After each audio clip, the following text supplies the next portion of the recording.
Hello everyone! Welcome back to the channel. In today's video, I'll guide you step by step on how to set up SRT Tunnel Lite VPN for a fast and secure internet connection. This app helps improve network stability and overall browsing performance. If you're new here, don't forget to subscribe, like the video, and share it with others. Now, let's get started. First, open any browser on your phone, such as Google Chrome or Mozilla Firefox. In the search bar, type the website name where the VPN file is available. In this tutorial, we'll use SSH UDP Online. Tap Search and open the official website link to stay safe. Once the website loads, go to the VPN download section. Scroll through the list and find SRT Tunnel Lite VPN, then tap on it. Press the download button and wait for the app to install.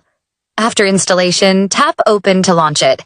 Inside the app, first tap the menu icon at the top corner and select Update Notes to refresh the app resources. Next, choose a server.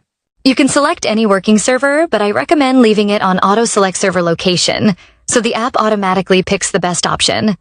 Then tap the network box and search for UDP. From the results, select All Country UDP. If UDP isn't supported in your area, choose another available network. Finally, tap the Start button. After a few seconds, the VPN will connect successfully, and you can browse the internet with a secure and stable connection. That's how you can easily set up and use SRT Tunnel Lite VPN. Thanks for watching, and I'll see you in the next video.